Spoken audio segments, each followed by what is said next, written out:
Welcome to Mood and Food for Mental Wellness, Psychology, and the Mood Food Connection. I'm Dr. Andra Brosh, and I'm excited to be here today to share this really powerful and important information for improving the way you feel on a daily basis just by shifting a few things and understanding some physical aspects to your body and how your body and brain are connected and what role food plays in that important connection so you can live a more healthy and happy and vital life.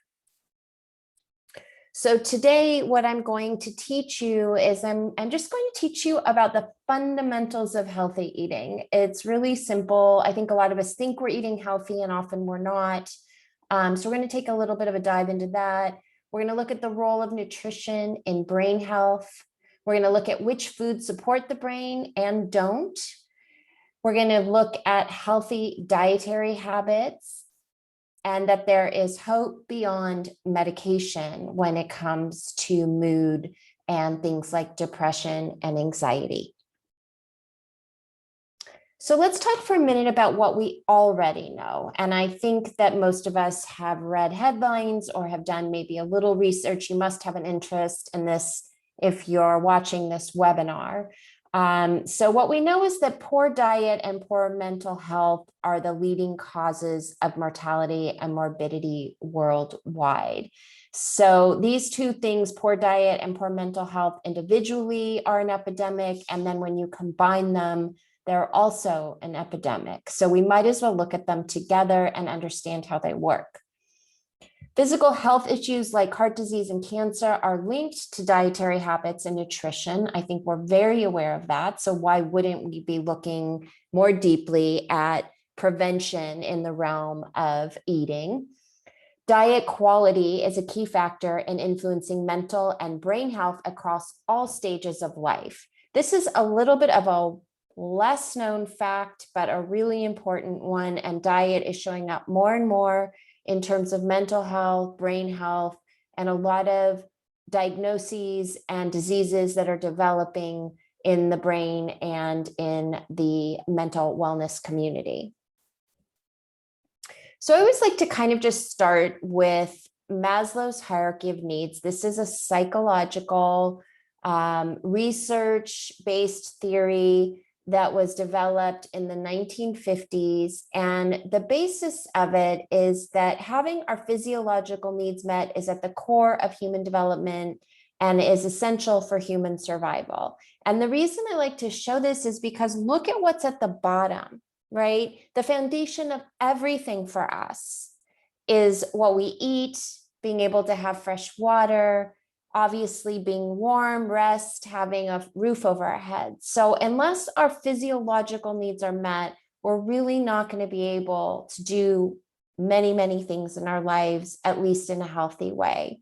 So once we get that foundation set up and stable, then we can start to move into some of these other realms of safety and belongingness and love needs, esteem needs, self-actualization.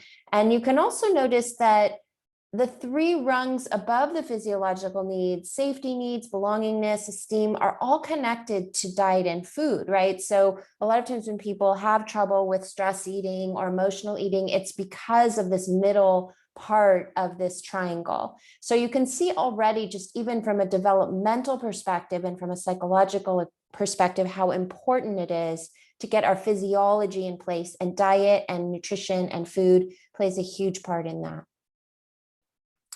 And we know that food makes us happy. So I like to talk about this as well, because I think that when we talk about emotional eating or eating, stress eating or whatever it is, we often think of food as a villain, and that we're using food, right, to improve our mood or make us happy or turning to it in some therapeutic way. But we have to remember that food is designed to make us happy. If you've ever seen a baby eat milk, either from a bottle or from a mother's breast, they're like a drunken sailor after, right? It just feels good to be full and have our bellies really rich with nourishing foods and to feel relaxed. And it just calms our nervous system. It does everything. And that all affects our well-being. So what it comes down to really, as you'll see, is it's not really food that's the problem. It's the types of foods we're eating, how much we're eating, what kinds of foods we're eating. So overall, food is healing. It nourishes the body, it provides energy, it feeds the brain, it deepens connection when we hopefully are eating with people, right? Offers comfort in a good way, stabilizes mood, keeps us alive. And it's our earliest connection, like I said. So like the beginning of all of our dietary experiences starts at birth when we breastfeed or are fed from a bottle in that nurturing environment. So we have to remember that this is why one of the reasons why food is so important. And again, this comes back to this psychophysiological kind of relationship between food and how we feel.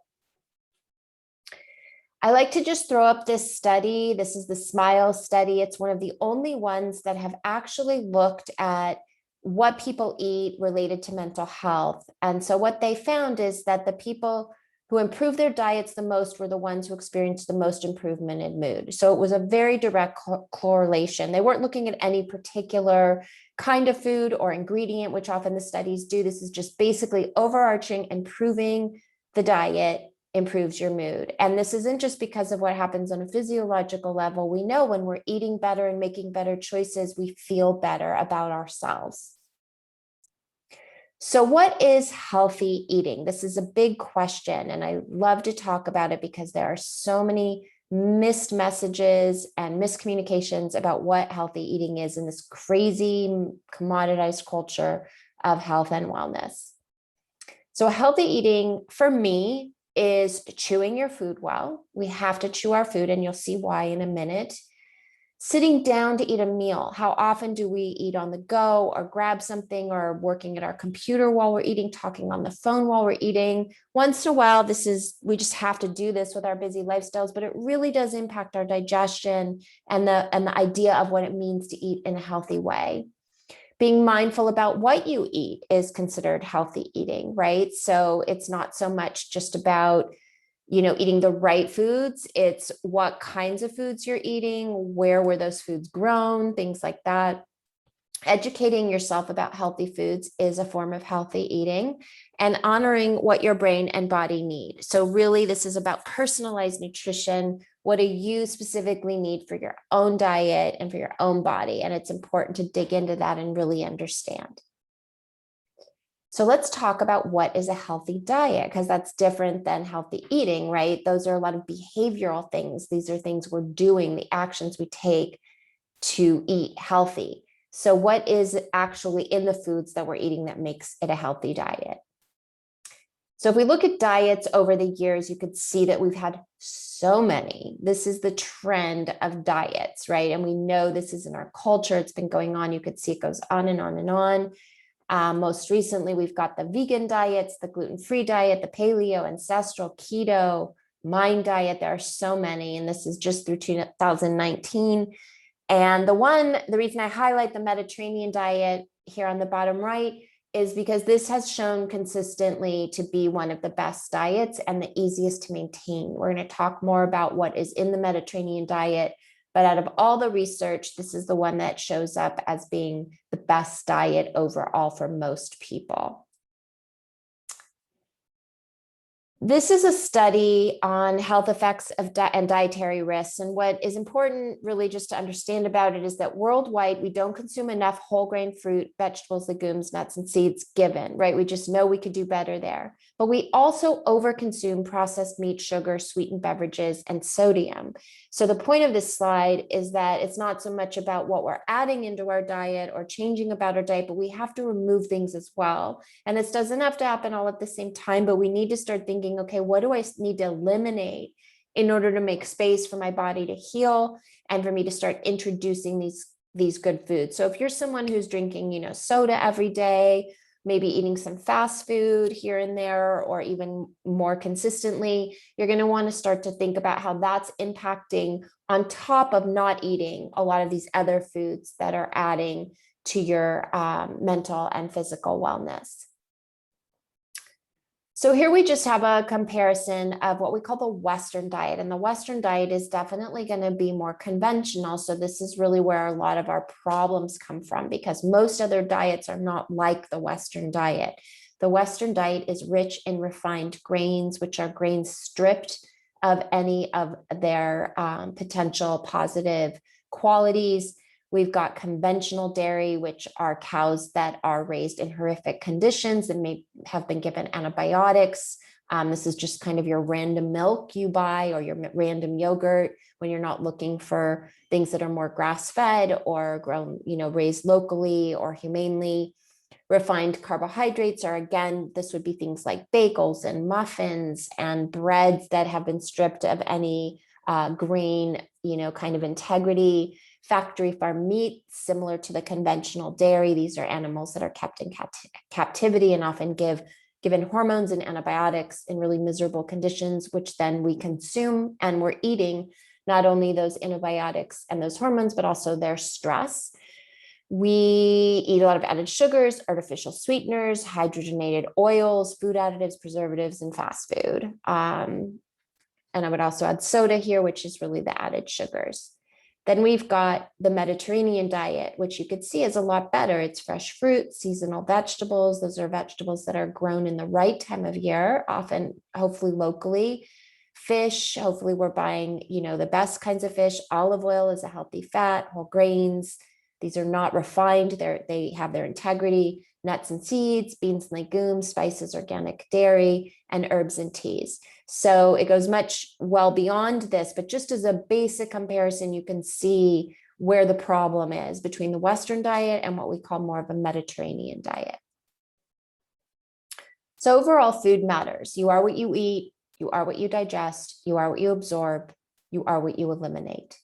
So what we take in really makes up our cells. It makes up who we are as people. We take it in the same way we would anything that would even just soak into our skin. So think about your food in that way, that you're eating it as nourishment and pleasure.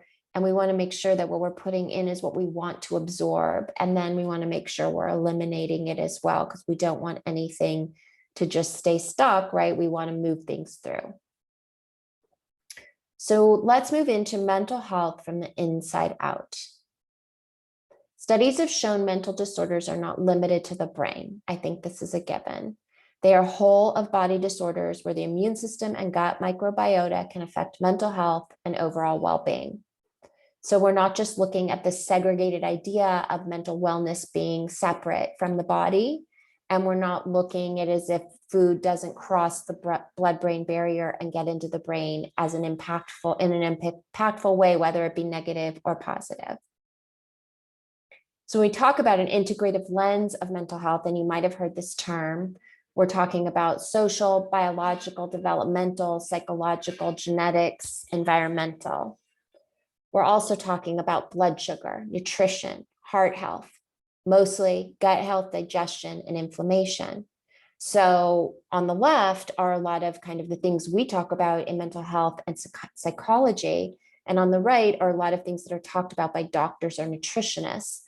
We're now talking about it as an integrated whole. I want to run through the fundamentals of digestion, because I'm a big believer that if we don't know how our body works, we're not going to be inclined to do anything to keep it healthy. I think once we understand, and no one ever explains this to us, right? So basically digestion starts in the brain. The minute you start to think you're hungry, or you smell food, or you see food, your brain is going to start to tell your body that it's time to digest food and that you're getting ready to eat. The first thing that happens is your mouth will start to salivate. You'll start, we often have that, like where we realize like, oh, I'm hungry. My mouth is kind of watering, right? Then the next step is obviously we're going to hopefully eat some healthy food. So we put that food in our mouth and we chew the food. And this is why chewing food is so important, because this is the very first stage of digestion. The more we chew our food, the more we break it down, the easier it is going to be for it to go through our system. So this is why our moms told us we need to chew our food. This is why people remind us to chew our food, but we don't. We gulp it and swallow it whole, and then the body has to work extra hard to break it down. So we want to make sure we're using those enzymes in the mouth that help break down, especially carbohydrates. Then from there, it goes into the down to the stomach. And in the stomach, this, you can think of the stomach as kind of the heated pot. It's got lots of acid in there. It's got all sorts of enzymes. And this is where everything's going to kind of really get broken down in a big way. So we want our gut and our stomach to be very fiery and hot. It's like burning. That's why, like, when you have acid reflux, or maybe you burp or belch, that it burns your throat a little. That's because that stomach acid is coming up. So we want to keep that really strong and lit so that it could do the work. And this is where most of your protein gets digested. Then it goes down to the small intestine, and the small intestine is really important because this is where food goes from what we call technically the outside of the body inside the body. So outside of the body, if you think about it, is your whole digestive tract, because if you think about your mouth, things are coming in from the outside and they're being digested, and it's the digestive system's kind of job and process to eliminate and not put into the body, into the cells, into the blood what is unhealthy, push everything else out, and then just let go into the body what is needed for, all of our health and wellness and our vitality and our ability to think and move and do all the things we want to do. So this is a really important part because this is where that opening is into the body. This is often also where we talk a lot about gut health, is right here in this part of the body. And then things move into the colon. We've got some bacteria there. That's obviously where we start to form stool and things get eliminated. Some things will go to the liver, get recycled or pushed out. The liver is a whole other presentation, a really important part of the body. And then eventually everything makes its way back in that's supposed to be there. Everything else gets eliminated. So this is an ideal situation. Obviously, there are lots of problems that could happen anywhere in this process. We see a lot of it happening in this gut area where we hear things about digestive problems, gluten intolerance, things like that. We also often hear about things going on in the colon. So we want to really pay attention to how well we're digesting and how to improve this whole process, which we're going to talk about.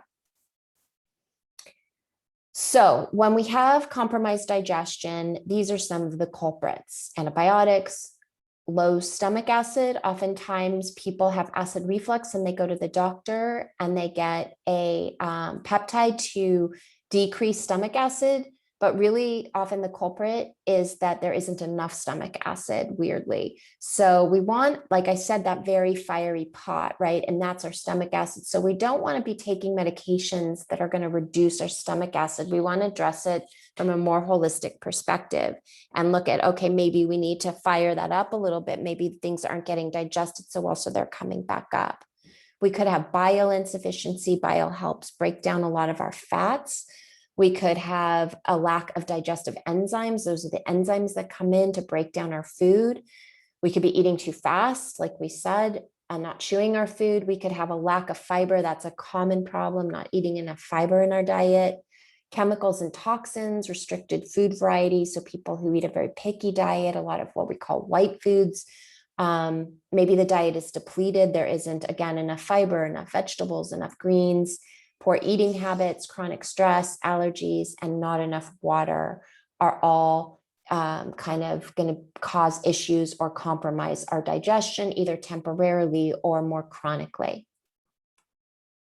Some of the common digestive conditions we might know about are IBS, acid reflux. I'm sure you know people who have these. You may have them yourself. Each need to be addressed in its own way, but really at the end of the day, a lot of these are all connected to the things we were just talking about. So this is like kind of the first rung of ways to address these issues, is to make sure that all of these other elements are being tended to, that we're not adding any problems.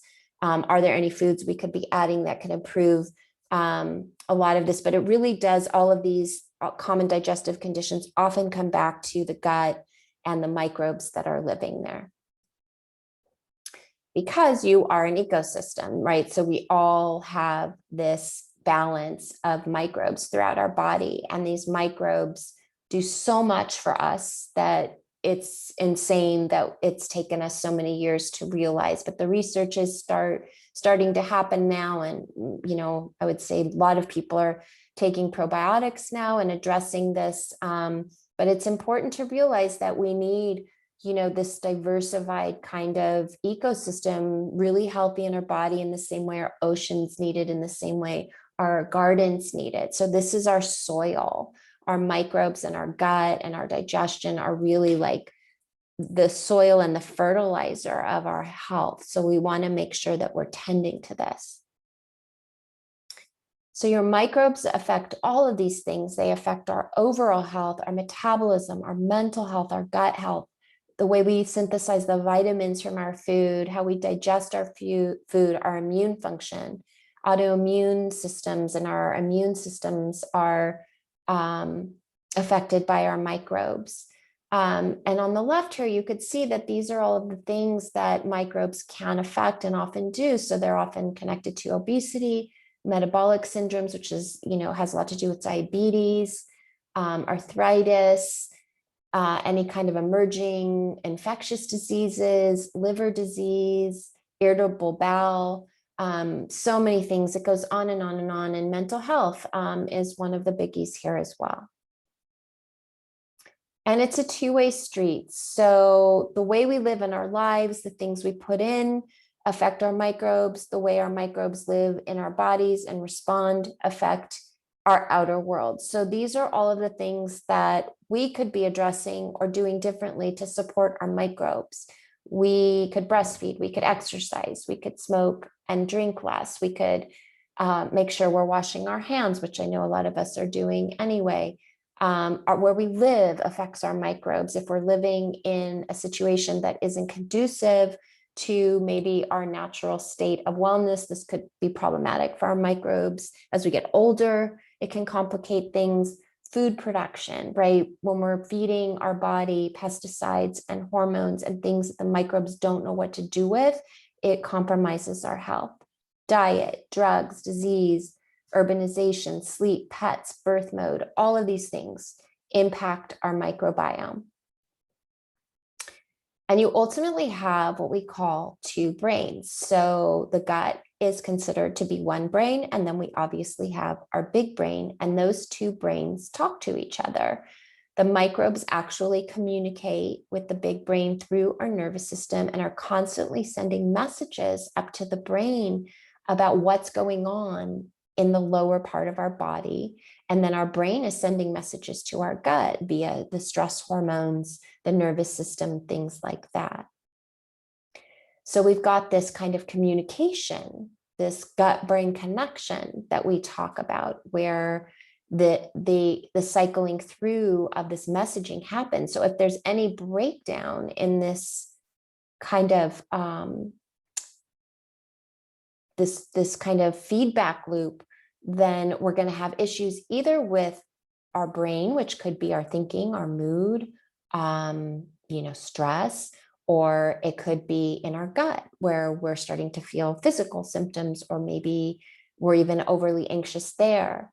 So we've got neurotransmitters, which are the mood hormones in our brain, circling back and forth. So those live also in the gut and they live in the brain. So we've got basically these two brains working in tandem that we want to keep connected. We want to keep healthy so that they're in good communication. This is just a study linking gut to brain dysbiosis, which is just a word for when the gut and brain get out of whack. Linking Western diet consumption, the microbiome, and cognitive impairment. So there's many, many studies like this that are connecting the gut and the brain and how we think, and also in what our moods are and how we're functioning in day-to-day life. A lot of people refer to the fact that we actually are not the host, that the gut microbes are our host, and they're the master and we're just kind of the slave. And so really honoring and respecting what they do and treating them well is very important for our longevity and well-being. And just a factoid that's important to understand is that 70% of our immune system is in our gut. So when we have a compromised gut and compromised microbes, we'll get sick more often. We don't have the best ability to protect ourselves. So we really want our gut to be strong and healthy. So when we think about a strong immune system, we're always going to think about the health of our microbes and our gut. Now let's talk a little more specifically about what foods feed the brain, what foods feed the gut, how we kind of use food and nutrition in this way. So we have the Mediterranean diet, which is awesome. This is a high consumption of grains, vegetables, fruits, and legumes, use of olive oil as a main source of added fat, increased consumption of fish, moderate consumption of dairy, low consumption of red and processed meat, and low to moderate consumption of red wine. Simple, simple diet. All of it very yummy. You can still eat cheese, you can eat meat, you can eat chicken. The better sourced, all those things, the better off you'll be. But there's nothing about the Mediterranean diet that leaves you deprived or hungry or addicted to food in the same way fast foods and sodas and sugar do. So this is one of the easiest diets, like I said, the most researched. I always encourage people when moving from maybe a more westernized diet to a shift in a healthier diet, the Mediterranean is so satisfying.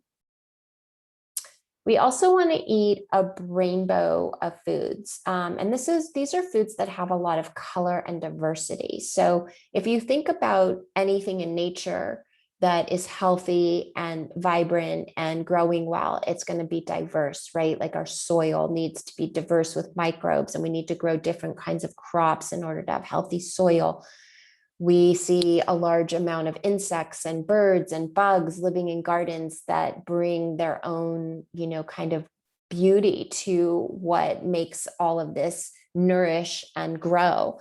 And our bodies are no different. So we want to think about what we call antioxidants. And these are anti-inflammatory compounds found in a variety of colorful foods. So anytime you see foods that are red, purple, blue, orange, you're going to be getting your antioxidants.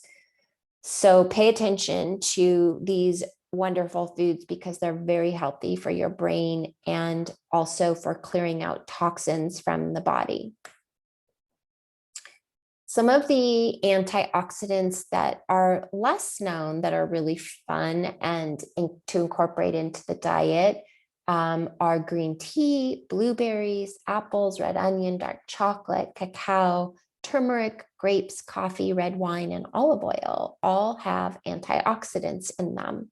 And the vitamins, which we call in nutrition the ACEs, A, C, E, S, and Z, Z being for zinc, S being for selenium, vitamin E, vitamin C, and vitamin A, are all antioxidant vitamins. So any foods with these in them are going to be great to incorporate into your diet. Then we want to talk a little bit about protein foods because proteins are really important for the brain. I know that a lot of people are eating more of a plant-based or vegan diet. I have switched over to that myself. But as you can see, there are a lot of options if you're not going to eat beef or poultry or eggs or fish or lamb or pork. Or even dairy, you can start eating some quinoa, some buckwheat, soy, and these kinds of protein complementaries of grains and beans together, legumes and nuts together, grains and dairy together, legumes and seeds together, all offer the right amount of protein to support your body. Now, if you are eating a vegan diet or you tend to be more plant-based, the one thing you'll want to pay attention to is B12.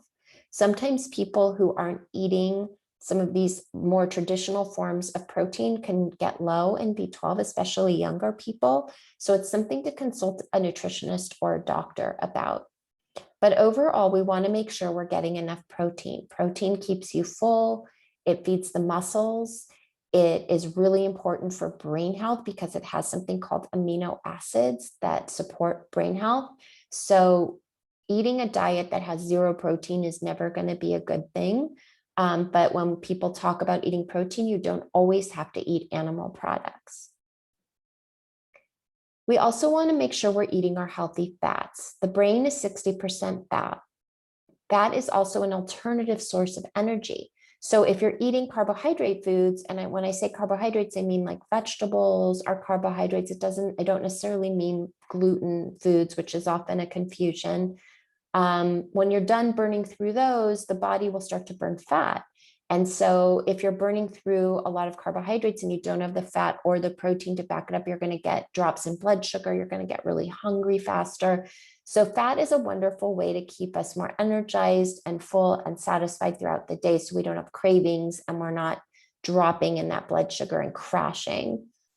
They also generally keep us warm and protected. They calm the nervous system. They help regulate mood. They balance blood sugar for the reasons I'm talking about. And they really keep us satiated. So if you're trying to lose weight in the process of also, stepping into a healthier diet, fats are going to really help you there, especially things like small portions of olive oil and things like that, because when we're just eating salads, with lemon on them, we're going to get hungry. So the fat is a great way to reduce cravings and help us feel satisfied.